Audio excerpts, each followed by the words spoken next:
नमस्कार किसान साथियों।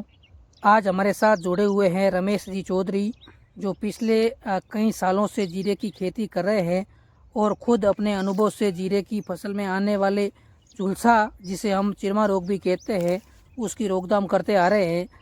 तो रमेश जी, किसान भाई अक्सर पूछते हैं कि जीरे की फसल अचानक जलने जैसी क्यों दिखने लग जाती है, पत्तियां सूख जाती है और देखते देखते पूरा खेत खराब होने लगता है। तो रमेश जी, आप हमारे किसान साथियों को अपने अनुभव से यह बताइए कि यह झुलसा या चिरमा रोग क्यों होता है, कब ज़्यादा फैलता है और सबसे ज़रूरी बात, किस दवाई से और किस तरीके से इसे सही समय पर रोका जा सकता है ताकि किसान भाइयों की मेहनत बेकार ना जाए। तो रमेश जी, आप इनको पूरी जानकारी बताइए थोड़ी। नमस्कार साथियों, आज हम बात करेंगे जीरे के अंदर झुलसा रोग के बारे में। जीरे के अंदर जो झुलसा रोग होता है उसका प्रमुख कारण ये होता है कि जब वातावरण के अंदर नमी ज्यादा होती है, यानी कि रात को नमी ज्यादा हो और दिन के समय जो टेम्परेचर होता है वह बहुत ज्यादा होता है, तो उस समय झुलसे रोग का प्रकोप बहुत ज्यादा होता है। यदि हम अवस्था की बात करेंगे तो जब जीरे का फसल है वह फूलों वाली अवस्था को क्रॉस कर चुकी होती है, उस वक्त इस झुलसे रोग का आक्रमण बहुत तेजी से होता है। इसमें सर्वप्रथम लक्षण इसमें यह होता है कि पत्ती के ऊपर भूरे रंग के धब्बे दिखाई देते हैं। धीरे धीरे यह जो धब्बे हैं यह तने के ऊपर और दाने के ऊपर भी आना स्टार्ट हो जाते हैं। और झुलसा रोग का मतलब यह है कि दूर से हमें देखने पर यह दिखाई देता है कि हमारी जो फसल है वह झुलस रही है। अब हम इसके रोकथाम की बात करते हैं। जो किसान भाई केमिकल तरीके के इसकी रोकथाम करना चाहते हैं वह एडवांस टेक्नोलॉजी के जो काफी सारे फंगीसाइड को यूज में ले सकते हैं, परंतु जो हमारे किसान साथी कार्बनिक खेती की ओर जा रहे हैं वह सुडोमोनास फ्लोरोसेंस 5% एसपी, जो कि आईपीएल बायोलॉजिकल का स्पोरीडेक्स के नाम से आता है ना, वह भी यूज ले सकता है। धन्यवाद। बहुत बहुत धन्यवाद रमेश जी, आपने अपने अनुभव से जो जानकारी दी है वो हर जीरा उगाने वाले किसान के काम की है। किसान साथियों, आपने सुना कि एक अनुभवी किसान की जुबानी और झुलसा या चिरमा रोग की जो सही पहचान है और सही रोकथाम आपको पूरी बताई गई है। किसान मित्रों, तो आपको जो जानकारी दी है जिसमें उन्होंने बताया कि जीरे की खेती करने वाले किसान भाइयों के लिए जो झुलसा रोग है, जिससे कई जगह चिरमा रोग भी कहा जाता है, यह एक बहुत ही खतरनाक बीमारी है। वैसे यह रोग अगर समय पर नहीं रोका जाए तो जीरे की फसल को भारी नुकसान भी पहुंचा देता है और कई कई बार तो कई जगह देखने को मिला है कि 50 से 70% जो पैदावार है वो पूरी की पूरी नष्ट कर देता है। किसान मित्रों, झुलसा या चिरमा रोग एक मतलब फंगल या कवक जिसको बोलते हैं ये रोग है।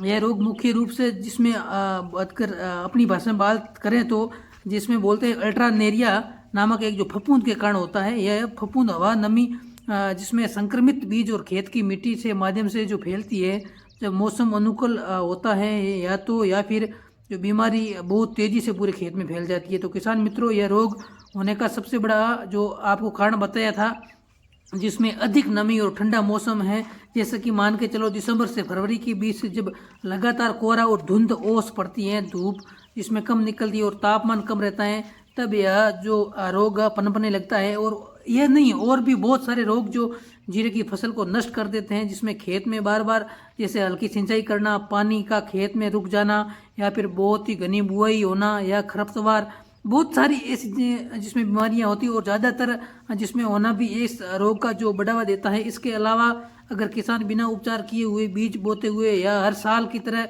एक ही खेत में लगातार जीरे की फसल लेते हैं, जैसे मान के चलो आपने जिसमें पुराने साल भी यही फसल बोई, इस साल भी यही फसल बोई, अगले साल भी यही फसल बोगे, अगर ऐसा करोगे तो आपका जो खेत में जो लगातार की जो जीरे की फसल लेते हैं तो भी जिसमें जो झुलसा रोग की जो संभावना है वो बढ़ जाती है।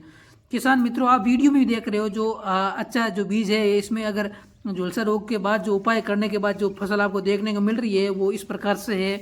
तो किसान मित्रों, झुलसा या चिरमा रोग जो आमतौर पर जनवरी के मध्य से फरवरी महीने तक दिखाई देता है। अभी हाल ही में जो फरवरी महीना चल रहा है, जिसमें खासकर जब जीरे की फसल 30 से 45 दिन की होती हैं या फिर जो फूल आने की अवस्था में होती हैं, या रोग तेजी से हमला करता है। किसान साथियों, अगर 2 से 3 दिन लगातार कोहरा या बादल छाए रहे तो खेत में जो नमी है वो बनी रहती है और जो ये रोग है वो जरूर दिखता है।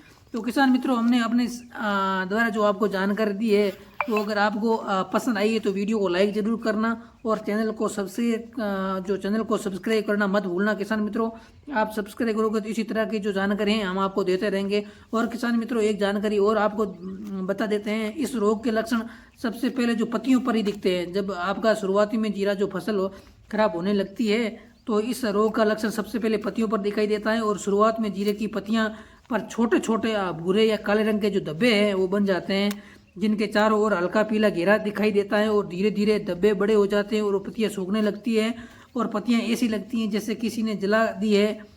जब रोग बढ़ जाता है तो पूरा जो पौधा है वो कमजोर हो जाता है और चिरमा जैसा दिखाई देने लगता है किसान मित्रों, और उसकी जो बढ़वार है वो बिल्कुल ही रुक जाती है।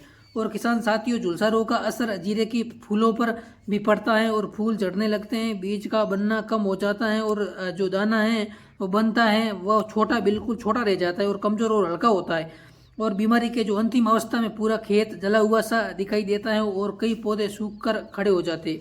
अगर हाँ, इस रोग का समय पर इलाज न किया जाए तो जीरे की पैदावार में 50 से 70% तक की कमी आ सकती है और दाने की जो गुणवत्ता है वो पूरी की पूरी जो खराब हो जाती है और बाजार में सही भाव भी नहीं मिलता है और कई बार किसान की पूरी लागत भी नहीं निकल पाती है। कुछ मामलों में किसान को पूरी जो फसल है वो जोतनी पड़ती है। किसान मित्रों, झुलसा या चिरमा रोग से बचाव के लिए सबसे जो आपको बताया था, जो पहले बीज का जो उपचार करना बहुत ही जरूरी है और बुआई से पहले बीज को कार्बेडेन, जिसमें बोलते हैं कार्बेंडाइजिम 2 ग्राम प्रति किलो बीज के हिसाब से 5 ग्राम प्रति किलो बीज से उपचारित करना चाहिए।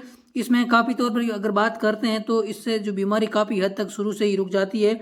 और किसान साथियों, बुआई करते समय बहुत ही ज़्यादा घनी बुआई न करें ताकि खेत में हवा का अच्छा आगमन बना रहे और जो संतुलित है वो खाद का प्रयोग करें। ज़्यादा यूरिया देने से जो बचे और पोटास व जिंक का सही मात्रा में उपयोग करें। सिंचाई हमेशा ज़रूरत के अनुसार करें, कोरे वाले दिनों में सिंचाई टाल दे। और किसान साथियों, ध्यान रखें कि खेत में पानी कभी जमे ना हो।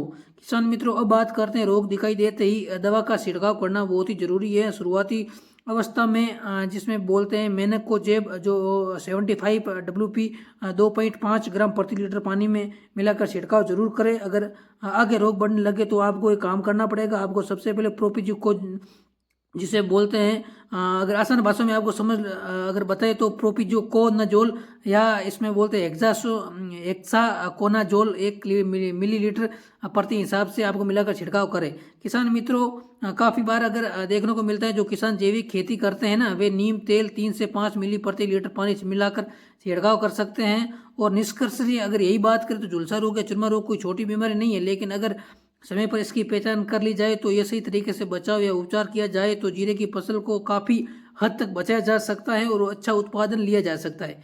किसान मित्रों, तो हमसे जितनी जानकारी हुई हमने आपको वो जानकारी दी है। और अगर फिर भी अगर आपको कुछ और जानकारी लेनी है तो आप हमारे जो है वीडियो के कमेंट बॉक्स में ज़रूर बता दी। तो हमने आपको वीडियो के माध्यम से आप देख सकते हो जो जीरा है इसका जो फूल भी आया है वो भी बहुत ही शानदार है। और किसान मित्रों, अगर किसान साथियों, मैं अपने अनुभव से भी बता रहा हूँ कि झुलसा या चिरमा रोग कोई एक दिन में नहीं होता है।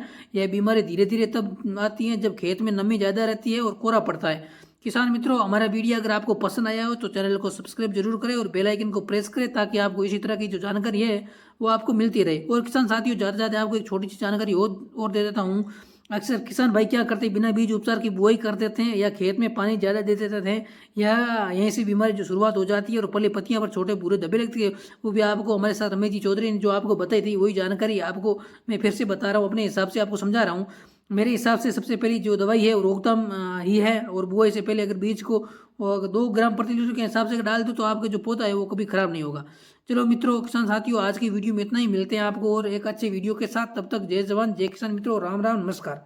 और किसान मित्रों, चैनल को सब्सक्राइब करना ना भूलना, चैनल को सब्सक्राइब जरूर करें और वीडियो को लाइक भी करें ताकि हमें भी पता चले कि हमारा वीडियो कहाँ कहाँ से देख रहे हैं। और वीडियो के नीचे कमेंट बॉक्स में जरूर बताइए आपका जीरा कैसा है और कैसा नहीं है।